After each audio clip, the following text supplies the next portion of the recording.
آج حسین پر قیامت ٹوٹ رہی تھی. قیامت جب آئے گی یقیناً آئے گی، لیکن آج خاندان نبوت کے لیے اتنی بڑی قیامت تھی کہ نانا کا گھر چھوٹنا تھا، نانا کا مزار چھوٹنا تھا، نانا کا مدینہ منورہ چھوٹنا تھا. ان کے دل سے پوچھو جو 8 دن مدینہ منورہ میں رہتے ہیں اور جب وہ سامان باندھتے ہیں وطن آنے کے لیے تو ان کے دلوں پہ کیا گزرتی ہے، جبکہ مدینے میں نہ ان کا کوئی گھر ہے، نہ کوئی رشتہ دار ہے، نہ کوئی کاروبار ہے. ہائے حسین، آج حسین پر کیا وقت آیا تھا. کاش میرے نوجوان میرے مولا حسین کی قربانی کو محسوس کرے دل سے.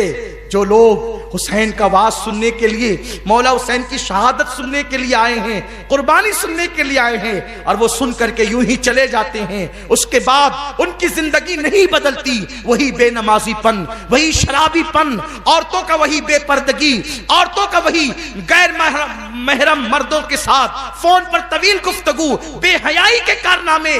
سنو سنو، تم کو جنتی بنانے کے لیے یا تمہارا دین و ایمان بچانے کے لیے حسین کی قربانی کتنی بڑی ہے تھوڑا محسوس تو کرو. 8 دن کا مدینے کا زائر جب وہ اپنا سامان باندھتا ہے تو اس کے ہاتھ کانپنے لگتے ہیں. سامان باندھتے وقت حسین کے دل پر کیا گزری ہوگی. مدینے میں حسین کا سب کچھ تھا، اسی گلیوں میں بچپنا، لڑکپن، جوانی سب بیتا تھا. اسی گلیوں میں حسین کی بارات نکلی تھی، انہی گلیوں میں نانا کا ہاتھ پکڑ کر چلنا سیکھا تھا، اسی گلی میں بابا کا ہاتھ پکڑ کر چلنا سیکھا تھا، اسی گلی میں مدینہ طیبہ کی گلی میں مولا حسین کو ماں کا پیار ملا تھا. ہاں یہی گلی تو تھی. ننھا سا حسین جب ان گلیوں میں کھیلتا تو بڑے بڑے اکابر صحابہ اٹھا کر اپنی گردن پہ بٹھا لیتے. آج حسین کا کوئی مونس و غمخوار نہ تھا، کوئی غم گسار نہ تھا. بظاہر مولا حسین مدینہ طیبہ سے اپنے اہل بیت کو کہتے ہیں تیاری کرو، نکلیں گے. اور اب رات کا آخری پہر ہے، قدسیان فلک زمین پر اتر رہے ہیں روضہ اقدس کے طواف کے لیے، اور سب کے گھر بند ہے، بس ایک گھر کھلا ہے، وہ مولا حسین کا. اور مدینے کی گلی میں ایک مغموم بوجھل قدموں سے چلنے والا ایک وجود ہے جس کے چلنے کو دیکھ کر رسول اللہ کا چلنا یاد آتا ہے. اللہ اکبر. وہ اپنے گھر سے نکلتا ہے رات کی آخری پہر میں. انوار نیچے سے اوپر سے نیچے، اہل عرفان اس کا اندازہ کر سکتے ہیں انوار نیچے اتر رہے ہیں یا نیچے سے اوپر جا رہے ہیں. قدسیان فلک طواف روضہ کے لیے درود و سلام کی نظریں پیش کرنے کے لیے روضہ رسول پر آ رہے تھے. ایسے میں حسین دبے قدموں اپنے گھر سے نکلتے ہیں اور نانا کے روضے پر آخری سلام کرنے کے لیے آتے ہیں. وہ منظر میں کس منہ سے پیش کروں، میرے اندر اتنی طاقت نہیں کہ میں اس منظر کی کما کہوں عکاسی کر سکوں، لیکن بس میں اتنا بتا سکتا ہوں. حسین جب اپنے نانا کے مزار پر تشریف لے گئے، ہاتھ باندھ کر کے کھڑے ہو گئے، گویا کہ تصورات کی دنیا میں محسوس کریں تو ایک صاحب عرفان کا کہنا ہے حسین آنکھیں بند کر کے ہاتھوں کو باندھ کر آقا کی بارگاہ میں سلام پیش کرنے کے بعد کہتے ہیں نانا جان، ہر آنے والا آپ کی بارگاہ میں آخری سلام پیش کرتا ہے، لیکن اس کو امید ہوتی ہے کہ اس آخری سلام کے بعد دوبارہ آپ اس کو پھر بلائیں گے اور وہ پھر سلام پیش کرے گا. لیکن حسین تو حتمی طور پر آپ کی بارگاہ میں آخری سلام پیش کرنے کے لیے آیا ہے. یا رسول اللہ، آپ اپنے حسین کا آخری سلام لیں. پھر نانا کی قبر سے لپٹ گئے اور کہتے ہیں نانا آج آپ خاموش کیوں ہے، آپ بولتے کیوں نہیں نانا؟ نانا وہی حسین ہوں جس کے لیے کہا تھا حسین میرا پھول ہے جنت کا، حسین جنتی جوانوں کا سردار ہے، حسین مجھ سے، میں حسین سے ہوں. یا رسول اللہ، آج آپ کا حسین آپ سے باتیں کرنے آیا ہے، آپ اپنے حسین کو کوئی تسلی تو دیں. یہ کہتے کہتے قبر رسول پہ سر رکھا اور مولا حسین گویا کے بے ہوش ہو گئے، آنکھ بند ہوئی. وہ منظر دیکھا. بعض لوگوں نے خواب کا تذکرہ کیا، بعض لوگوں نے گشی کا تذکرہ کیا. جب گشی آئی مولا حسین کی تو حضور رحمت تمام نے فرمایا حسین جاؤ، وفا کا وقت آ گیا، وعدے کی تکمیل کا وقت آ گیا. دین کے تحفظ کا وقت آ گیا، حسین جا امتحان میں ثابت قدم رہنا، اور یاد رکھنا حسین جب جوان بیٹا کربلا میں تڑپے گا تو باطل کے آگے سر نہ جھکانا، قاسم کٹے گا تو باطل کے آگے ضمیر کا سودا نہ کرنا۔ حسین جاؤ، اور تمہاری بیویاں تمہارے گھر والے تمہارا انتظار کر رہے ہیں، جلدی جاؤ۔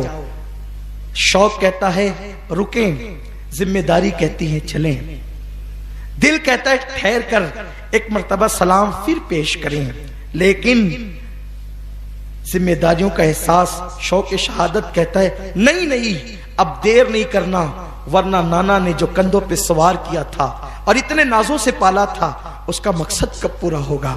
حسین کی آنکھ کھلی، گویا کہ قبر رسول پہ لرزہ طاری تھا، آخری سلام پیش کیا اور اجازت لے کر نانا کی قبر سے رخصتی چاہی۔ حسین گھر کی طرف بڑھنا چاہتے تھے کہ دل میں خیال آیا نانا کو تو آخری سلام پیش کیا، چل کر کے امی سے بھی آخری مرتبہ سلام پیش کریں۔ جیسے ہی ماں کی قبر پر گئے، حسین کو ساری ممتا کی لذتیں یاد آنے لگی۔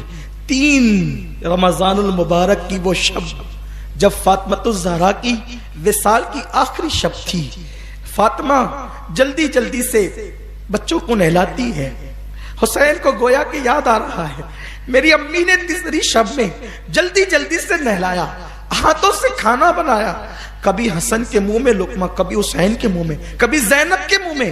کسی نے پوچھا فاطمہ اپنے بیٹوں کو کھانا یوں کھلاتی ہے؟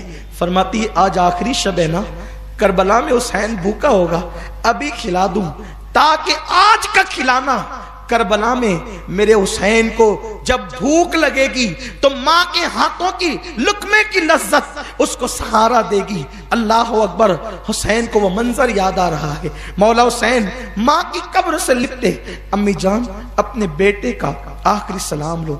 جنت البقیع کا سناٹا، جنت البقیع کے اندر ایک عجیب سی خاموشی تھی جب حسین نے کہا امی اپنے لخت جگر کا سلام لو، آخری سلام، اور ماں میرے سر پہ ہاتھ رکھ کر دعا کر دو تاکہ آپ کا بیٹا کربلا کے میدان میں ثابت قدم رہے۔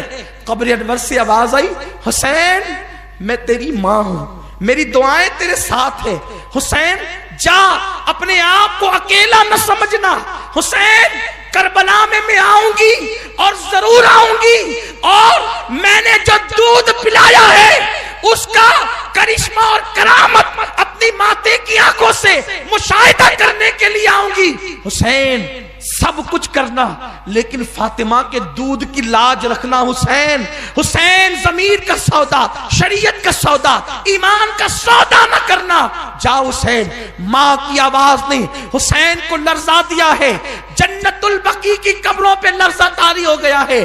ماں سے اجازت دی، امہات المومنین کو سلام کیا، اور اس کے بعد مولا حسین ننھی سی قبر پر گئے۔ وہ ایک ننھی سی قبر ابن رسول ابراہیم کی قبر تھی، وہاں تو پھوٹ کر رونے لگے، ابراہیم میرے نانا نے آپ پر مجھ پر آپ کو صدقہ کر دیا تھا، دعا کریں کہ میں نانا کی اس محبت کی لاج رکھ سکوں۔ مولا حسین اختصار کے ساتھ بھائی کی قبر پہ سلام کرتے ہیں اور تنہا بوجھل قدموں سے جیسے ہی گھر میں قدم رکھتے ہیں، گھر میں آ کر دیکھا تو ایک عجیب ہنگامہ تھا۔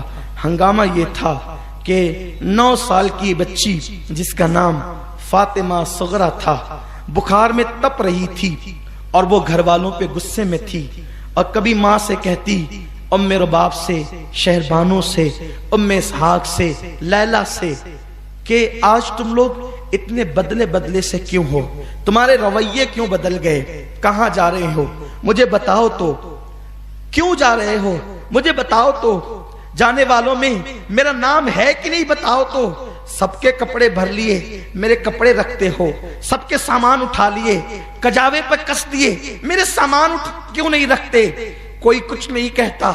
اس حالت میں مولا حسین آتے ہیں اور بیٹی کا یہ غصہ اور جذبات دیکھتے ہوئے کھڑے رہ جاتے ہیں۔ ایسے میں سکینہ علی اکبر سے کہتی ہے علی اکبر آگے بڑھو، صغرا سے مل لو، اور سکینہ نے علی اکبر کو کہا علی اکبر ذرا اچھے سے تسلی دینا، اس لیے کہ یہ تیری آخری ملاقات ہے صغرا کے ساتھ۔